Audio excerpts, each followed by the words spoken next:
Kayaknya saya cuma sendirian ya kayak begitu di ruangan ini, enggak ya? Ada sih enggak ya? Enggak ya? Enggak. Anggaplah kayaknya orangnya alim semua. Luar biasa.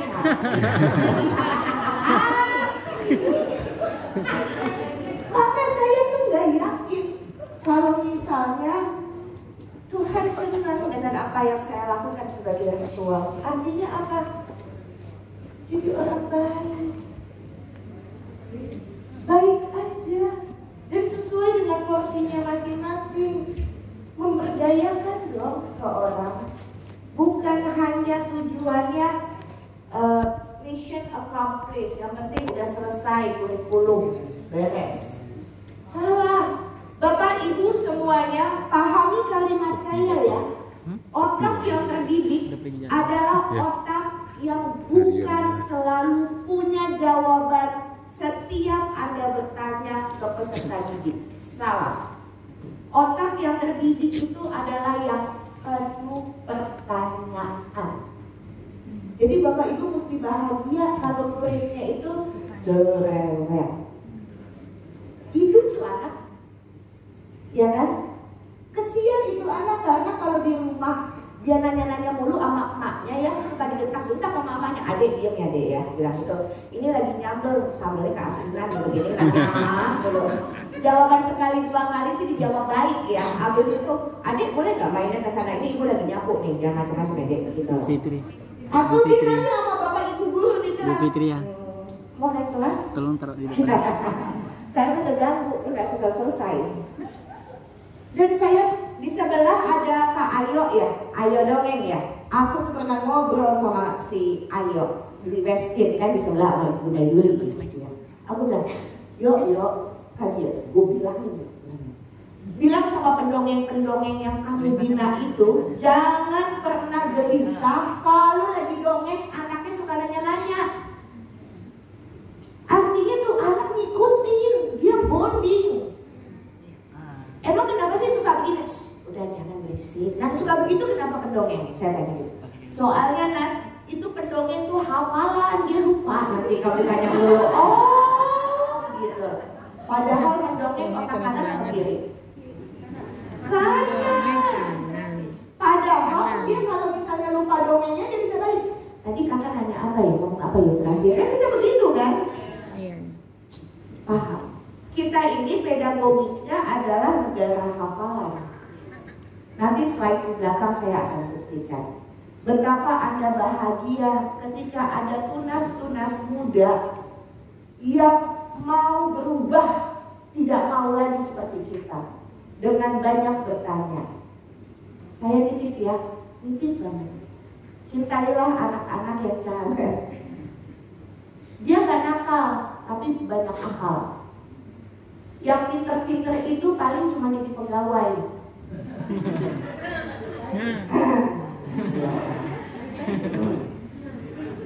Yang dimusuhin sama gurunya ini yang nyumbang sekolah nanti. Betul ya? Udah. Semua anak hebat. Tuhan gak pernah salah nyiptain manusia. Yang salah kita. Gak ngerti buka pintunya gimana. Ini anak pinter semua. Oke? Jadi kerja keras sama kerja cerdas beda nggak? Beda. Oke, tulis ya. Ini namanya filosofi daun pintu.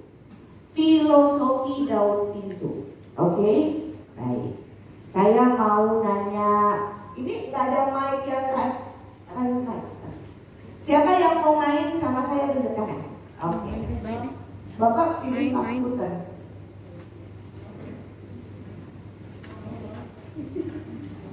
Bingung, Pak Dendi. Siapa aja? Iya, mainnya kasih aja, silakan ke siapa aja. Oke. Siap. Terima kasih Pak Dendi. Namanya Ibu siapa? Saya namanya Ibu Citra. Ibu Citra Aries. Ibu Citra. Iya, baik. Ibu Citra, ini saya walaupun main sama Ibu Citra, tapi buat semua ya, mikir ya, pakai logika. Jika di depan Anda ada dua daun pintu, yang satu tulisannya push, dorong. Yang satu tulisannya pull, tarik. Ibu Cin pilih yang mana? Dorong tarik? Dorong. Ini karena esai bukan pilihan ganda. Alasannya apa? Karena ketika kita mau berjalan itu kan otomatis maju nggak mundur ya. Saya kan tentu mau melangkah maju, tentu mau keluar tentu saya harus dorong pintu dong. Maka saya bisa keluar. Itu cara berpikir saya ya. Oke. Udah alasannya itu. Iya. Lulus cum laude. Oke. Jadi kerja cerdas itu adalah begini ya, kerja cerdas. Filosofi daun pintu dorong. Jadi kalau kita ingin bekerja kan mesti berkomunikasi bukan? Memberdayakan orang juga mesti berkomunikasi bukan? Jangan pernah tarik orang itu ada di posisi kita. Iya. Letih dan kita pakai logika. Dan kita mesti mundur supaya jempol kaki nggak kejepit bukan? Iya. Seperti yang Bu Citra bilang, kalau dorong kita searah dengan mau masuk ke dia. Iya. Energinya lebih mudah. Dan kita bisa multitasking sambil ngedorong pakai bahu, tangannya ngejinjing dada. Nangkep? Kalau enggak capek banget kerjanya, apalagi lagi pandemi, betul ya? Itu sebabnya mesti pakai filosofi daun pintu dorong. Kemudian lanjut tadi kata, manusia dibagi 3. Ini enggak ada. Oke. Manusia dibagi 3, kepala, hati, tangan. Kepala itu kognisi, wawasan, ilmu pengetahuan, oke? Hati itu perasaan, tangan itu tindakan. Jadi dorong diri kita untuk menggunakan cara berpikir dia, memahami perasaannya dan tahu benar bagaimana cara dia bertindak. Oke? Nangkep ya? Kalau misalnya kita narik dia ada di posisi kita, memakai cara kita berpikir, memahami perasaan kita dan dia mesti ikut benar apa yang kita mau. Susah. Harus Susah. Ya. Yang punya anak 1 tunjuk tangan. Salah nanya deh, jadi. Yang belum menikah tunjuk tangan. Oke, belum menikah. Belum menikah tapi udah gak kerja kan? Lanjut.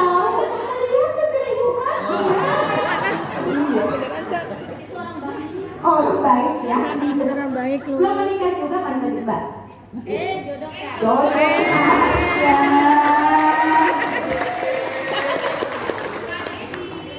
Oke, yang punya anak 1 tunjuk tangan. 2, 3, 4. Astagfirullahaladzim. 7. Mak, bikin anak mulu mak. Ya Allah. Oke, betul kan kalau saya salah ya? Pasangan sama, buka kitab suci sama, dokter kandungan, mau bidan sama, tempat sama, durasi pembuatan kurang lebih sama lah ya, gitu lah. Keluar bisa beda-beda atau tidak? Iya, beda. Hebatnya Tuhan. Bahkan anak kembar saja berbeda. Muka boleh sama, isi bisa beda, walaupun anak kembar. Jadi jangan pernah paksa orang ada di posisi kita. Itu luar biasa. Sekarang pahamlah kita kenapa anak kita melawan dulu sama kita. Karena kita memaksa dia berada dalam pola pikir kita, mesti ngerti perasaan kita dan ikutin cara kita bertindak. Bapak ibuku sayang, anak-anak belum pernah jadi orang tua, kita pernah jadi dia. Oke. Jadi pekerjaan mengajar itu sulit atau tidak? Menantang, tetapi bisa dijalani. Ya kan? Kalau memang Anda profesional. Oke, sip. Kerja tim, kolaborasi deh sekarang. Udah. Saya tuh selalu begini, Bapak Ibu, aduh izin jangan marah sama saya ya. Guru yang sebelum pandemi ngajarnya nggak enak, pasti lagi online berantakan. Betul apa enggak? Iya. Tapi kalau guru itu sebelum pandemi udah asik, kayak belajar naik sepeda, ya adaptasi sebentar, habis itu lancar lagi. Iya kan? Pandemi udah mau 2 tahun, saya masih ada masalah juga. Emang situnya aja gak pakai hati, ya kan? Bener kan? Guru yang baik bukan mengajar dengan buku. Guru yang baik ngajarnya pakai hati. Dan semua guru mesti percaya bahwa peserta didiknya pasti berhasil. Kalau nggak percaya, lebih baik berhenti cari kerjaan lain. Jahat loh. Itu jahat. Apa yang Anda ucapkan itu, percaya sama saya, itu terngiang-ngiang apa dia bilang. Kata siapa? Kata saya. Karena saya udah ngalamin. Iya. Saya akan pikir begini, apa iya ya? Tapi enggak, ini emang gurunya aja. Sesudah saya dewasa, saya baru pahamin. Ini kan walk the talk ya. Apa yang saya bicarakan itu yang saya alamin, apa yang saya kerjakan loh. Makanya saya bisa kasih tahu, jangan ngelakuin itu karena bekasnya tuh dalam banget ke perasaan anak. Oke? Seimbang prestasi dan keluarga seperti yang saya bilang. Oke? Baik-baik di rumah. Jadi di rumahnya laboratorium. Setiap anak beda kan karakternya, kebiasaan nanganin mereka. Di kelas pun akan biasa. Tapi Nas, kelasku itu banyak caranya, banyak. Misalnya bukan hanya 20, bisa 30 misalnya gitu ya. Atau anak berkebutuhan khusus misalnya ya. Nanti di slide selanjutnya tuh ada caranya. Oke? Slide selanjutnya, silakan. Ini dia. Ini yang kami inginkan, ini yang saya rindukan dari Anda semuanya. Yang punya karakter. Guru yang memiliki karakter, disiplin, jujur, bisa dipercaya, ulet, gigih, dan penuh dengan komitmen. Itu yang saya inginkan. Batu bisa kebelah, bukan air, hebat loh. Karena persistence, terus aja kebelah tuh batu. Kaca bisa bolong sama sinar laser karena terus bolong tuh, walaupun setebal apapun. Persistence, ini yang saya katakan.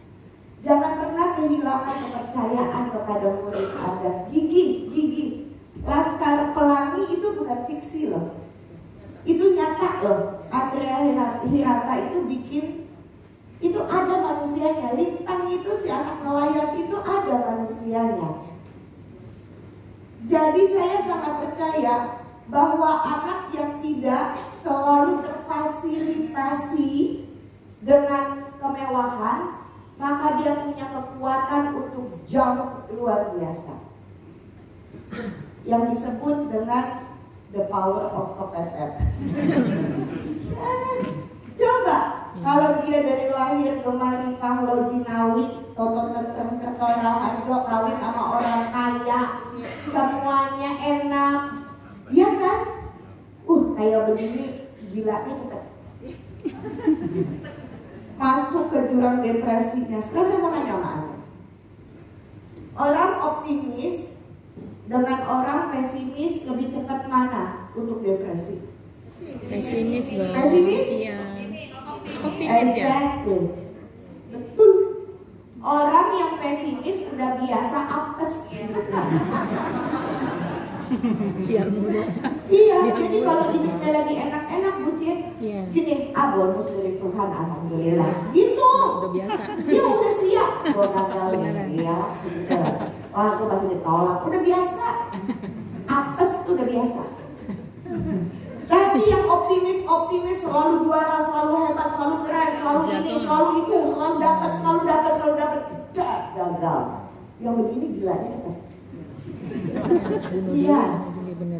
Kata siapa? Saya udah gitu. Karena di sekeliling saya banyak banget yang kayak begini.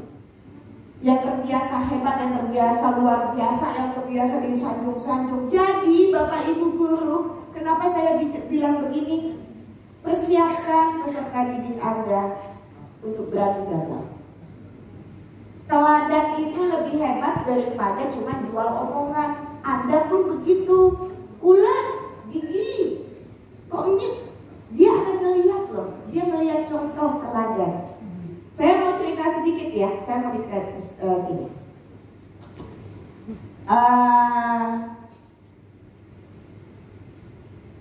Umur 3 tahun saya bisa baca, ya, dan nggak ngejar, karena bapak saya itu bukan berangkat dari orang kaya, orang Pertamina kalau mau kaya kan miskin dulu ya, gitu lah.